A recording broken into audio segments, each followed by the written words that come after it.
Welcome to our deep dive today. You wanted the rundown on January 14th, 2025. And honestly, it's been a day full of some pretty crazy contrasts. I mean, we're seeing potential ceasefires right alongside these devastating wildfires, political turmoil, and then these incredible personal triumphs. It's fascinating, isn't it, Yeah. how these events seem so disconnected but actually paint a picture of just how complex and contradictory our world is. Yeah, absolutely. So let's start with a glimmer of hope. We're seeing it come out of the Middle East.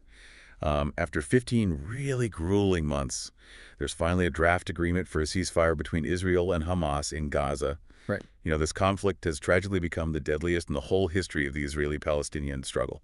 So any chance for peace, I mean, it's huge. It really is. And what's particularly interesting here, I think, is the role international diplomacy has played in this whole thing. I mean, the U.S., Egypt, and Qatar, they've all been working behind the scenes to kind of broker this really fragile peace. Wow.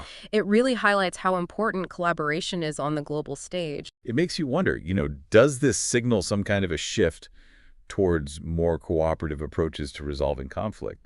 Or is this just a unique circumstance? It's tough to say for sure. The agreement does include provisions for the release of hostages that are being held by Hamas, which adds, a whole other layer of complexity to this situation. Right. I think the real test is going to be in how this agreement is actually implemented, and whether it really addresses the root causes of this conflict. Okay, so from a potential peace to escalating tensions, we've got to talk about the situation in Ukraine. It's taking a concerning turn. Yeah. We're seeing Ukraine launch its most extensive air attacks yet, striking deep inside Russia. Yeah.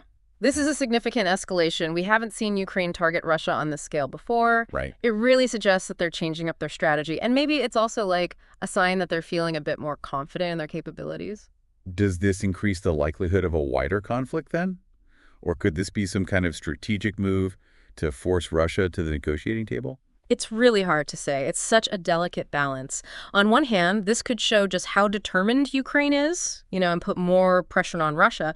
But on the other hand, it risks provoking them, maybe causing an even more aggressive response. Yeah. We're really going to have to watch closely to see how Russia reacts to this.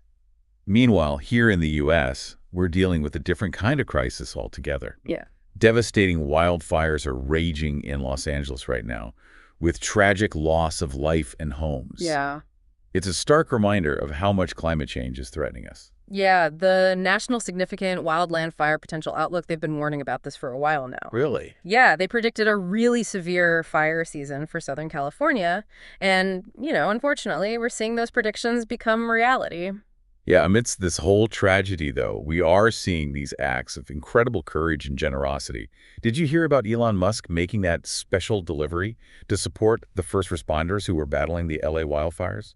Yeah, I saw that. It's really interesting to see how individuals and companies are getting more involved in disaster relief efforts these days. Yeah. We still don't know the specifics of what Musk's contribution actually is, but it does highlight this growing trend of private sector involvement in responding to these kinds of crises. It really does make you think about the changing role of private enterprise in dealing with societal challenges, doesn't it? Absolutely. It raises these big questions about public-private partnerships and how we can best use all of our resources to respond to these increasingly complex issues.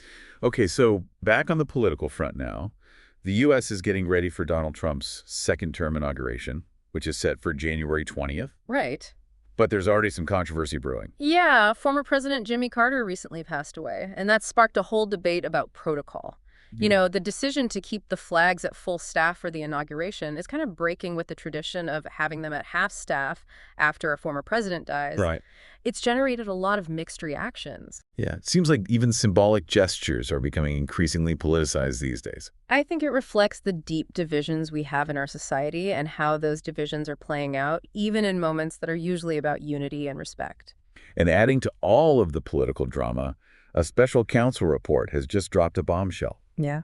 It concludes that there's actually enough evidence to potentially convict Trump for his role in the January 6th Capitol attack. This could have huge repercussions. Absolutely. This report really gets into the details of Trump's actions leading up to that attack and his attempts to overturn the 2024 election results. Right.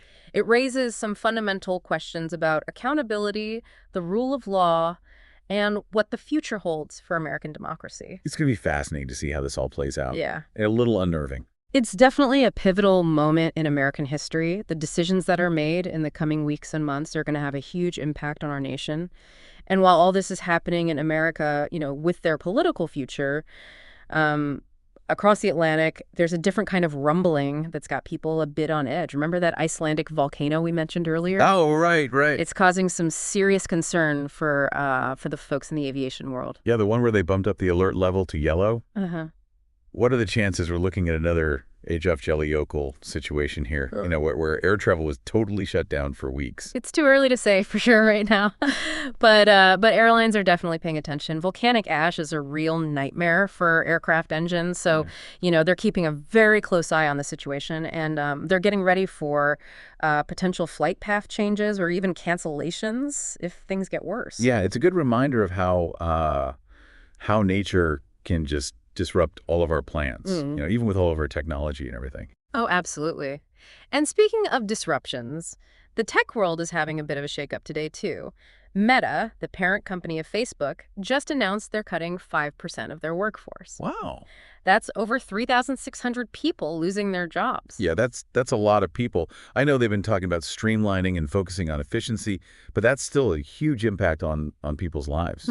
It's a sign of the times, really. I mean, the tech industry is always changing. Companies have to adapt to new technologies and, user behavior shifts all the time. And then there's increasing competition. This move by Meta, it could signal a broader trend of restructuring and just tightening their belts across the entire tech sector. It makes you wonder what this means for the future of the whole industry and for those thousands of people who don't have jobs anymore. It's a valid concern for sure. It's so important for these companies to remember the human cost of these decisions, and to provide support for the people who are affected. It also raises questions about how stable the tech sector is over the long term and its impact on the whole economy. Okay, well, amidst all of this kind of heavy news, let's take a moment to think about a story that reminds us about the power of hope and perseverance. That Oregon cold case, where they finally arrested a man for a murder that happened years ago. It brings some closure, and justice was finally served. It really shows you how dedicated law enforcement is, how they never give up on these cases. It's also a really powerful message to victims and their families that even after years, the truth can come out. It's a great reminder that even when things are really dark, hope and justice can still win out. And speaking of achieving things that seem impossible, what about that 21-year-old Karen Kalisa?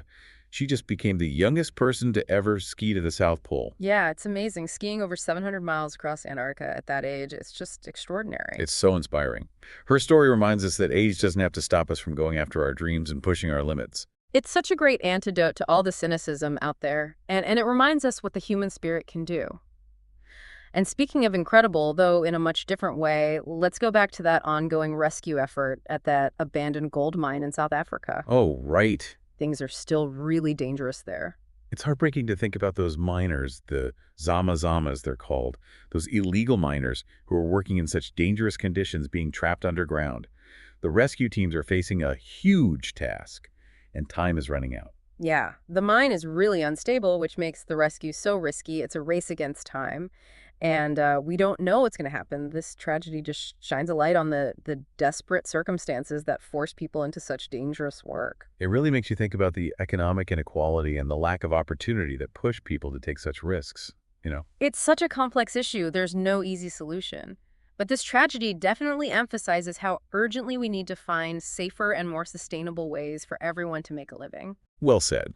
And while we're reflecting on these serious matters, let's take a moment to celebrate something a little more lighthearted.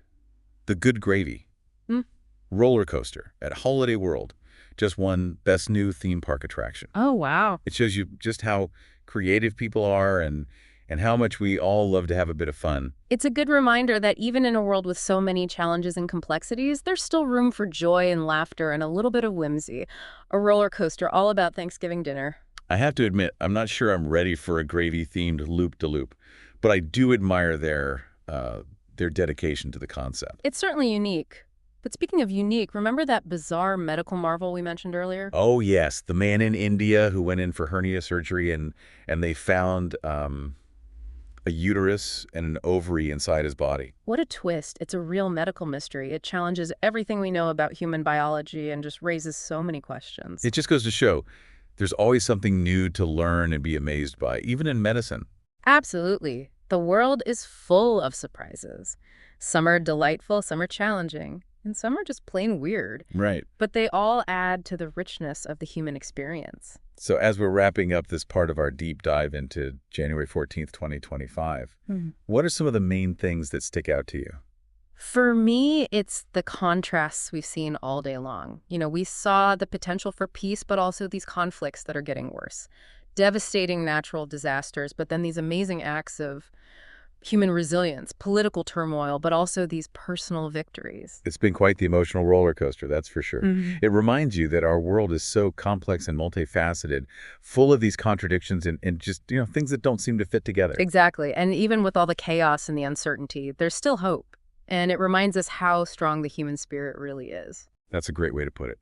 For everyone listening, we hope this deep dive has helped you understand the most important things that happened today, January 14th, 2025. It's been a whirlwind of a day. And we've still got one more story to touch on. Some good news from the royal family this time. Princess Kate announced that her cancer is in remission. Yeah, that's definitely a bright spot in all this news. It's a relief for a lot of people, and it really highlights how important early detection and treatment are. Absolutely. And, her being open about her journey, it helps to raise awareness about this disease and how important it is to keep doing research and providing support. It's a good reminder that even with everything going on in the world, all the global events and political stuff, there are still these individual stories of hope and resilience happening. Exactly. It's easy to get caught up in the headlines, but it's really those individual experiences, big and small, that shape how we see the world. So as we wrap up this deep dive into January 14th, 2025, what really stands out to you? What will you remember about this day? I think for me, it's realizing that our world is this mix of hope and despair, triumph and tragedy, all woven together. We saw how fragile peace is in the Middle East and how tensions are escalating in Ukraine. We saw the devastating power of nature in California and all the political turmoil here in the U.S. There's been a lot to take in, that's for sure. Yeah. But even with all of that, we also saw some incredible examples of human resilience, like those rescue workers in South Africa and Princess Kate's fight against cancer. And we can't forget Karen Cowlis skiing to the South Pole. It's a reminder that even when things are really tough, the human spirit can still shine through. We're capable of both great destruction and amazing compassion, innovation, and creativity. And as we've seen today, all these stories and events, they're all connected in ways that we may not always understand. Right. It reminds us that everything we do, even the small things, can have a ripple effect. Exactly. It's a call to action, really, to be engaged with the world, stay informed, ask questions, and try to make a positive difference in any way we can. I like that. Well, for everyone listening, we hope this deep dive has given you some new insights and maybe made you curious to learn even more about these topics. The world is full of surprises. Some good, some not so good, and some just plain strange. That's for sure. But they all make up the human experience. Well said. Well, that's all for today. Thanks for joining us on this deep dive into January 14th, 2025. Until next time, keep exploring, keep learning, and keep asking those big questions.